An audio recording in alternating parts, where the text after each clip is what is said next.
इन और इंटू को लेकर कंफ्यूज हो, समझ में नहीं आ रहा है कि किसको कहाँ पर लगाऊं, तो चलिए ये डाउट आज इस वीडियो में हम लोग क्लियर कर लेते हैं। तो देखिए दोस्तों, इन का भी मतलब में होता है और इंटू का भी मतलब में होता है, यानी कि इन का मतलब भी में है और इंटू का मतलब भी में है। अब इन कहाँ पे लगाना है और इंटू कहाँ पे लगाना है वो समझ लेते हैं। दोस्तों, इन कहाँ पे लगाना है, जब कोई चीज़ पहले से उसके अंदर हो और स्थिर हो, यानी कि कोई चीज़ है और वो पहले से उसके अंदर मौजूद है, तो वहाँ पर क्या लगाना है हमें, इन। याद रहे दोस्तों, इसमें जो वस्तु होगी वो उसके अंदर होगी और क्या होगी, स्थिर होगी, यानी रुकी हुई होगी। तो यहाँ पर हमें क्या लगाना है, इन लगाना है।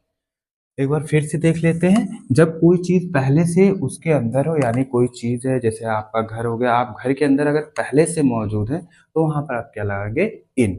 और दूसरी बात इसमें है कि और स्थिर हो, स्थिर होने का मतलब रुकी हुई है। आप घर के अंदर हैं और घर के अंदर रुके हुए हैं, तो वहाँ पर क्या लगाएंगे, इन लगाएंगे।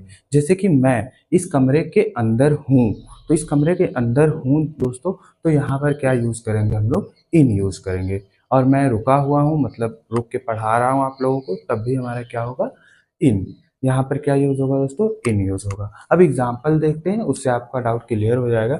जैसे कि वे गांव में रहते हैं, यानी वो गांव में रहते हैं, काफ़ी समय से रहते हैं और वहाँ पर भी स्थिर है, यानी कि ऐसा नहीं कि कभी एक गांव में रहते हैं फिर दूसरे गांव में फिर तीसरे गांव, ऐसा नहीं है। वो एक ही गांव में रहते हैं, यानी एक ही गांव में रहकर स्थिर है, रुके हुए हैं। तो यहाँ पर क्या यूज़ होगा, इन का। तो देखिए, they live in a village, वह वे गांव में रहते हैं।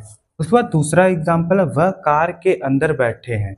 इसको इस तरह भी बोल सकते हैं और ये भी बोल सकते हैं कि वह कार में बैठे हैं, ये भी यहाँ पर हो सकता है। तो यहाँ पर दोस्तों, वे वह कार के अंदर बैठे हैं या वह कार में बैठे हैं, दोनों की इंग्लिश सेम होगी। और वो कार में बैठे हैं यानी कि पहले से बैठे हैं और स्थिर हैं, तो यहाँ पर किसका यूज होगा दोस्तों, हाँ, इन का यूज होगा। तो यहाँ पर हम लोग क्या करेंगे, इन का प्रयोग करेंगे। अब दूसरा हमारा है इंटू। इंटू का भी मतलब दोस्तों में ही होता है, यहाँ पर आप लोग साफ साफ देख सकते हैं।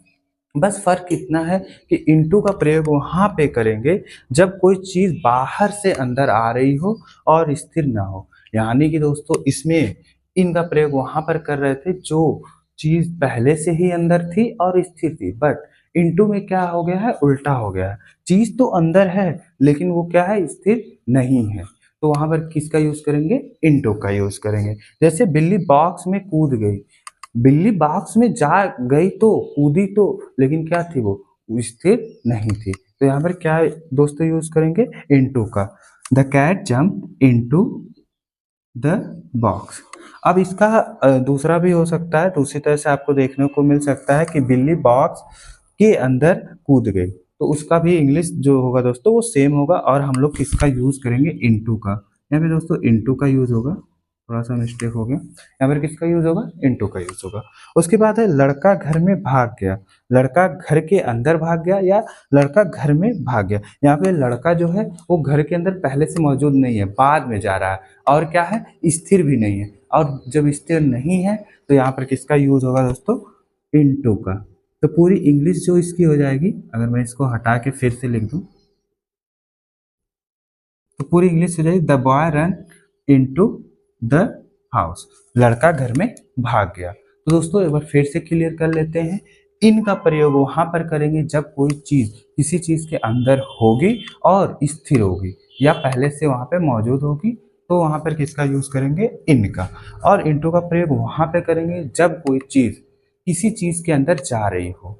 दोनों का मीनिंग सेम है दोस्तों, इन मतलब भी में होता है, इनटू मतलब भी में होता है। बस इन का प्रयोग स्थिर चीजों के लिए लगता है, यानी अंदर हो और स्थिर हो। इनटू का प्रयोग अंदर तो हो लेकिन वो जा रही हो। ठीक है, आई होप दोस्तों आपका डाउट क्लियर हो गया होगा। अगर फिर भी कोई डाउट रहता है तो कमेंट करिएगा, और नेक्स्ट टॉपिक आपको किस पे चाहिएगा वो भी बताइएगा। मिलते हैं किसी नेक्स्ट वीडियो में, तब तक के लिए नमस्कार, जय हिंद, जय भारत।